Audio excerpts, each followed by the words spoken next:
Estamos de volta aí com a galera que tá, não sei se está no mesmo link, eu estou reenviando o link novamente. Mas para a gente continuar aqui o raciocínio, vamos continuar a gravação, né? A gente pensou em 15 minutos, mas 15 minutos não deu nem pro cheiro. Mas vamos lá. Então a classificação de hardware, tá? Ela tem quatro bases, né? A primeira, na verdade, são duas bases divididas em quatro termos, né? A primeira base é memória, né? Ou seja, os dois tipos de memória que eu posso ter, né? Uma memória compartilhada e uma memória privada. O que esses caras querem dizer, né? Uma memória compartilhada é uma memória que eu posso, de alguma forma, distribuir entre mais processadores. Ela não é exclusiva de um sistema de processamento. Tá? Então isso é uma memória compartilhada, ou seja, a memória ela é independente do processador em si. Tá? Então eu posso ter lá um know-how de memórias independente da quantidade do know-how de processadores. Tá? Já uma memória privada é aquilo que a gente costuma já fazer, né? Já ver nos nossos computadores do dia a dia. Ou seja, eu tenho aquela máquina, naquela máquina ali eu tenho o meu processador e tenho uma memória RAM, né, dedicada a esse processador. Tá? E aí eu posso ter duas formas de fazer cada tipo de memória, ou né, de distribuir essa memória, assim, melhor dizendo. Então, uma das formas pode ser baseada em barramento, ou seja, eu trabalho com barramento propriamente dito e faço isso lá, o compartilhamento de memória privada. Memória privada vocês já estão acostumados, né? O barramento é um computador normal que vocês têm o prazer de estar todos os dias futucando, né? Lá na memória compartilhada, a gente tem a necessidade de criar um mecanismo, né, de compartilhar isso através de barramento. Então isso era muito usado em clusters básicos, né, que a gente usava lá há muito tempo atrás. Hoje não, hoje a gente trabalha com uma plataforma baseada em switches, ou seja, eu consigo compartilhar processadores e memória através de redes computacionais. Isso facilitou muito o processo. Né? Por quê? Porque a partir do momento que eu tenho multicomputadores, ou seja, cada processador possui a sua memória local, né? E eu posso ter, a partir de agora, então, multiprocessadores, ou seja, os processadores compartilhando memória entre si, isso se torna muito mais efetivo, né? Eu tenho uma capacidade de emergencial de recursos muito grande, caso eu tenha algum problema, né? Não só um problema, né? Se for bem estruturado, eu consigo utilizar isso na maior carga computacional possível. Então facilita todo um processo, né? Quando eu tenho um multiprocessador, por exemplo, em barramento, se a memória cache ela for suficientemente grande, a taxa de acerto, ou seja, a taxa de eu conseguir de ganho que eu vou ter é próximo dos 90% ou mais. Então isso facilita ainda mais, porque eu tenho uma micromemória que vai me ajudar também nesse processo, né? O que eu tenho que pensar aí para não ter um problema muito grande é que se esse cara está em barramento, eu não vou ter uma escalabilidade muito grande, porque eu preciso de um sistema meio linear, né, meio preso, né, que aceita até 256 processadores. Mas enfim, às vezes por algum tipo de aplicação ela pode ser interessante, né? Já com os multiprocessadores já não tem essa limitação. Eu tenho um pouco de perda, porque eu dependo também da taxa de transmissão da rede, mas também tem um ganho computacional muito importante. Então, assim, todas as formas que são pensadas de fazer isso são legais e são interessantes de fazer. E quem que definiu isso, né?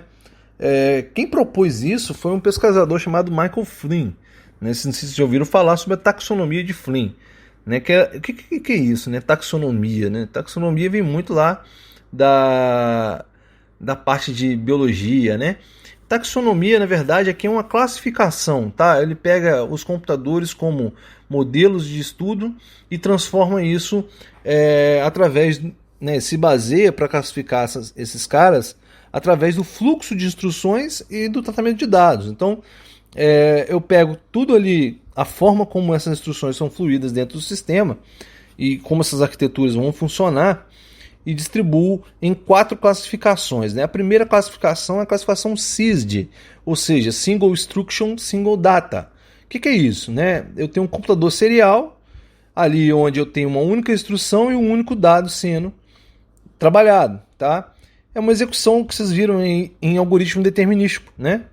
Eu encontro um processo, esse processo é executado e finalizado, aí sim eu passo para outro processo. É a parte mais pura da máquina, né? Então a gente pode ter esse tipo de arquitetura. Outro tipo de arquitetura são as Single Instructions Multiple Data, né? Que é um tipo de computador paralelo. A gente traz para nós na arquitetura paralela, né? Ou seja, eu posso ter mais de uma execução ao mesmo tempo. Ou seja, executar uma instrução sobre múltiplos dados, né? Então, todas as unidades de processamento desse know-how, dessa máquina, seja ela do tipo que for, vai estar sendo executado. Né? Por exemplo, um computador vetorial, ele também se enquadra dentro dessa classificação. Apesar desse assunto ser um negócio que parece, nossa, isso aí eu vejo todo dia. Né? É legal a gente citar também que as próprias GPUs também aplicam SIMD, né? Ou seja, eu recebo uma instrução e consigo trabalhar em inúmeros dados. E, cara, isso está crescendo, né? Principalmente celulares, né? Que vêm com processadores que têm essa capacidade de processamento gráfico muito grande. Outra classificação, e aí a gente inverte o SIMD, né? E ele vira MISD, ou seja, eu tenho um único fluxo de dados que é processado por múltiplas unidades de processamento, tá? Isso é um caso muito raro, mas pode ocorrer. Por quê? Porque eu posso ter várias instruções sobre um único dado. Até então não há uma aplicação, vou dizer que existe uma aplicação prática para isso. Não, ainda não, mas quem sabe futuramente haja necessidade de fazê-lo. E ele disse que isso é muito possível. Então futuramente a gente pode ver, ou algum problema específico, ter que utilizar essa arquitetura. E aí, nos mais comuns que a gente tem também, né? E aí a gente vai dizer que os computadores normais que a gente usa hoje em dia, que não são computadores mais normais, né?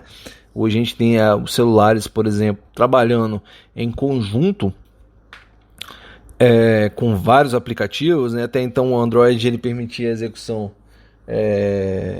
há pouco tempo atrás de um único aplicativo por vez, você tinha que ficar ocultando os demais. Hoje a gente consegue algumas marcas, eu já vi trabalhar com 2 aplicativos na tela ao mesmo tempo, né, que é um MIND, né, o Multiple Instruction Multiple Data, ou seja, os computadores modernos já trabalham dessa maneira, que pode ser execuções síncronas ou assíncronas, né, determinística ou não, de várias instruções sobre vários dados. Então, os supercomputadores, os clusters, né, os grids, computadores multiprocessados, né, computadores com vários núcleos aí, vão trabalhar exatamente com a MIND. Né? Então, aí a taxonomia se divide ela em vários pedacinhos. Né? Lá na CIG, vem desde a CIG, né, com a arquitetura de Von Neumann, bem simples, aquela máquina determinística que vocês já fizeram lá com a professora Enza ou comigo na disciplina de linguagens formais e autômatos, né? E aí eu venho para SIMD com processadores vetoriais, que aí tem um exemplo do Cray T90, que é legal vocês estarem olhando, né? O MISD, que a gente não tem uma aplicação ainda muito difundida, né? Porém, por exemplo, para lugares mais para problemas mais distintos. E aí eu tenho a arquitetura MIND que domina hoje, né? Que são os multiprocessadores, os multicores, os multicomputadores, né? E aí, dentro desse exemplo, a gente pode começar a citar, né, o que a gente vinha falando na aula passada sobre o Cluster Computing, né? Que é o que? Eu conseguir aproveitar o máximo dessa arquitetura MIND e fazer com que esses caras que estejam aglomerados em um conjunto, né, e na verdade sejam servidores e aí, o que é um servidor, né? Servidor é aquilo que produz um serviço. Ora, se há um serviço, esse serviço tem que estar altamente disponível. E a gente volta lá no começo da conversa, que a gente falava sobre o tipo de disponibilidade que eu tenho que ter no sistema distribuído. Então, cluster nada mais é, assim, em linhas gerais, um sistema único, né, de hardware que está conectado entre pontos de rede, entre nós da rede, e esses caras vão fazer isso funcionar de uma forma única, né? Para o usuário, ele não tem essa visão de hardware, ele tem uma visão única do sistema. E isso também funciona lá no Grid Compute, né? Mas aí varia de um pouco de outras formas. Como é que funciona isso, né? Geralmente a gente usa algumas bibliotecas de troca de mensagens, uma pode ser a MPI ou a própria troca de mensagens através de outras plataformas, né? O que é mais difundido hoje, vocês já conhecem, que é o JSON, né? Mandar JSON para cá, JSON para lá, GET, enfim. Esse modelo ele é o modelo de trabalhar em cluster, né? Em grid também daria para trabalhar, né? Só que é aí eu poderia ter que usar o pipeline, né? Mecanismo multithreads e etc. Enfim, são denominações que eu gostaria que vocês lerem aí para não ficar muito grande, né? Que eu tenho mais 3 minutos só aqui e eu não queria estender isso. Mas para encerrar, a gente vai ler algumas coisas sobre o modelo fundamental, modelo assíncrono e assíncrono. E eu gostaria que vocês fizessem essa leitura final aqui, por causa do tempo mesmo, galera. Senão vai ficar muito estendido e eu sei que a maioria não vai assistir, tá? Já peço desculpas aí pelo tempo, né? Por ter atrasado hoje um pouquinho para enviar esse material. Mas essa semana a gente vai ter que trabalhar desse jeito. Aguardem aí as instruções. Eu acho que é uma parada, novamente, né? Vou reafirmar que é super válido. Eu sei que vocês têm essa consciência, né? Que eu queria estar com vocês aí. Eu acho que presencialmente é muito melhor. Mas não tá legal para a gente ficar abusando, né? Nesse momento atual, tá bom? E mais aí eu sigo as instruções do que está sendo pedido aí e a gente vai dar um jeito aí de se encontrar novamente em breve, beleza? Sucesso, abraço. Eu vou postar tudo isso aqui lá, os links, vou postar o material lá na aula de vocês vão lá no portal, faça essa captação, né? Pega, quem não pegou ao vivo agora, pega o material, vai estar lá também o áudio, tá? Esse áudio que eu gosto de gravar no Spreaker, porque eu consigo fazer ao vivo e depois você consegue ouvir novamente. Então isso é muito bacana. Beleza? Um abraço a todos, sucesso e até breve.